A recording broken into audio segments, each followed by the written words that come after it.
Hello students, बहुत बहुत स्वागत है आपका अपने चैनल एडवाइज में। फ्रेंड्स, आज आपको जोसा सीसैब काउंसलिंग की तैयारी कैसे करनी है इस बारे में बताना है।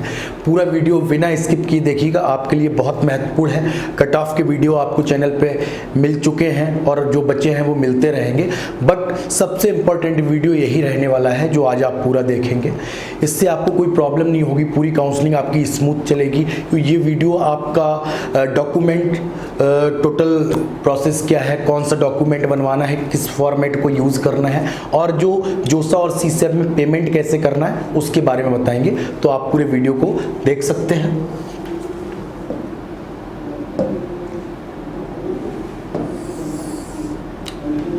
ये बात हो रही है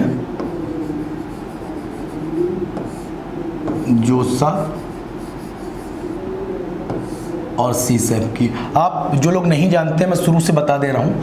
जोसा में NIT, IIT, IIIT, GFTI, ये सभी संस्थान पार्टिसिपेट करते हैं। और सीसैब में NIT, IIIT, GFTI ये संस्थान पार्टिसिपेट करते हैं। सीसैब में IIT पार्टिसिपेट नहीं करते हैं। जोसा काउंसलिंग लास्ट ईयर 6 राउंड का हुआ था। सीसैब काउंसलिंग 2 राउंड में हुआ था। अब मेन पॉइंट पे आ जाते हैं, डॉक्यूमेंट्स पे।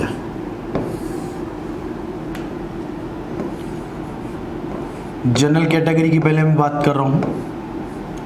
जनरल, जिसका कोई रिजर्वेशन नहीं है। कुछ कॉमन डॉक्यूमेंट्स हैं जो सबके लिए कॉमन है।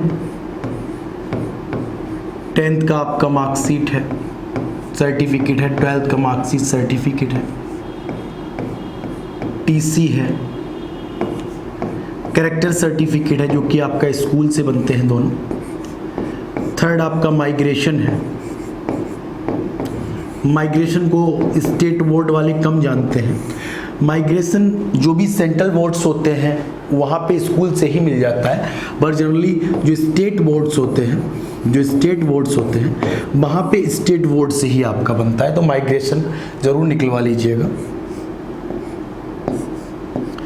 जिन बच्चों का गैप है वो गैप बनवाएंगे।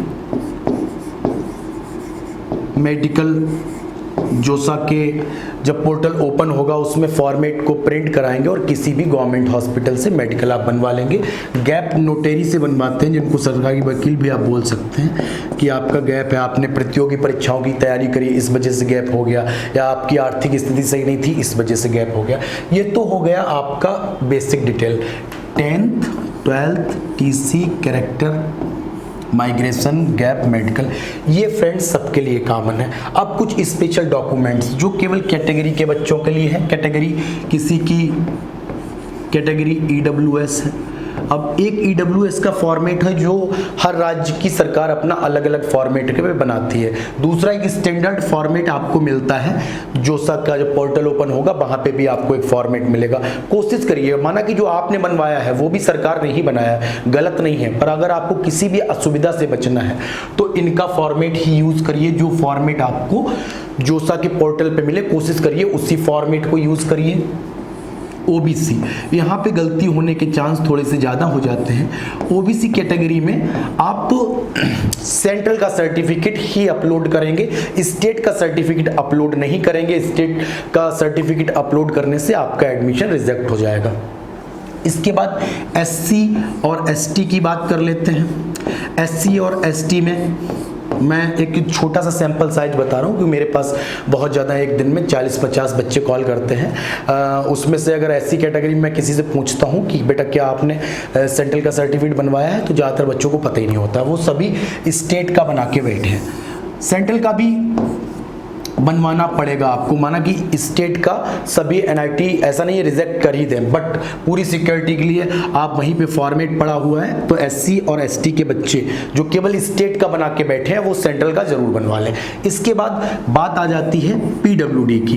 पीडब्ल्यूडी या फिजिकल हैंडीकैप्ड बोल दीजिए आप, इसका भी फॉर्मेट वहां पे पड़ा हुआ है और उसी फॉर्मेट पे आपको बनवाइए जिससे कोई असुविधा ना हो। ये बार बार मैं आपको इसलिए समझा रहा हूं कि अगर जोसा राउंड या सीसैप राउंड में आपका डॉक्यूमेंट रिजेक्ट होता है तो उसको काफ़ी मुश्किल हो जाती है। यहाँ पे कोई ऐसा नहीं है, पहले क्या होता था बेटा कि फिजिकल रिपोर्टिंग हुआ करती थी, अब ऑनलाइन रिपोर्टिंग होती है। फिजिकल रिपोर्टिंग में तब भी कुछ हेल्प मिल जाती थी कि आप संबंधित एनआईटी में जाते थे, जैसे कि अगर बच्चा एमपी का है तो वो एनआईटी भोपाल जाता था, यूपी का है तो एनआईटी इलाहाबाद जाता था या आईआईटी लखनऊ जाता था।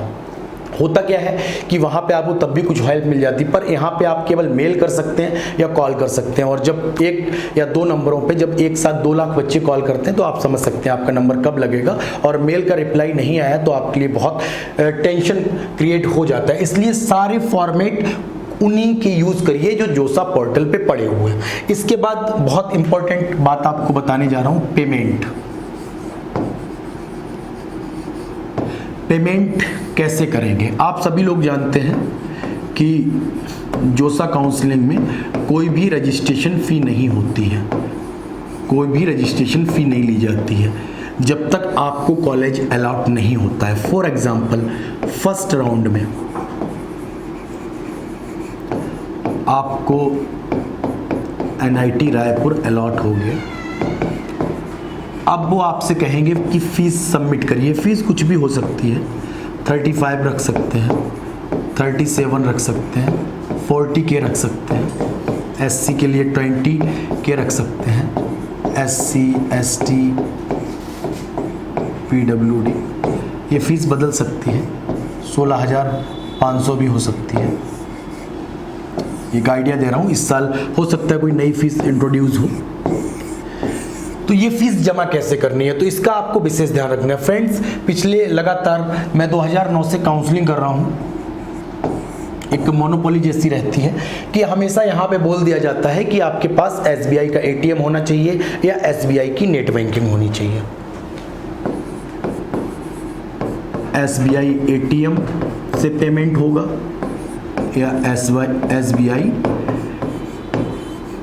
नेट बैंकिंग से पेमेंट होगा।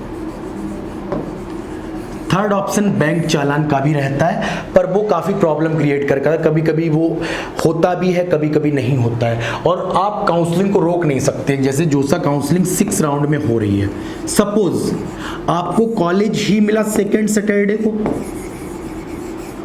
और फीस जमा करने की जो लास्ट डेट है वो संडे 5 PM या मान लीजिए मंडे 12 है, तब भी आपके सामने प्रॉब्लम क्रिएट हो जाएगी कि पैसा इतनी जल्दी कैसे जमा करेंगे, क्योंकि आपका एडमिशन सेकेंड सैटरडे को हुआ है, सेकेंड सैटरडे और संडे को बैंक बंद है। तो सबसे अच्छा एक ही तरीका है, अभी आपके पास समय है। जिन बच्चों के पास एसबीआई का एटीएम कार्ड नहीं है वो एटीएम कार्ड बना सकते हैं, अभी इतना प्रॉपर समय है आपके पास। काउंसलिंग 15, 16, 17 अक्टूबर से शुरू होगी, उससे पहले शुरू नहीं होनी है। इसके बाद नेट बैंकिंग का आईडी पासवर्ड ले सकते हैं।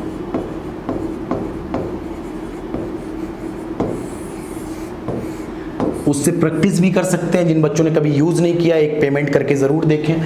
एटीएम अगर आपने लिया है तो इस बात का जरूर ध्यान रखें कि कहीं उसकी लिमिट 25,000 तो नहीं है।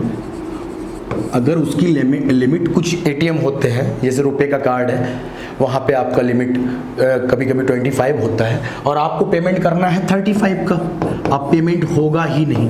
तो अपने बैंक से मिलके एप्लीकेशन दीजिए और इस पेमेंट लिमिट को इंक्रीज कराइए। इसको आप 50,000 तक ले जाइए कि आपको कोई प्रॉब्लम ना हो, वन टाइम पेमेंट होता है।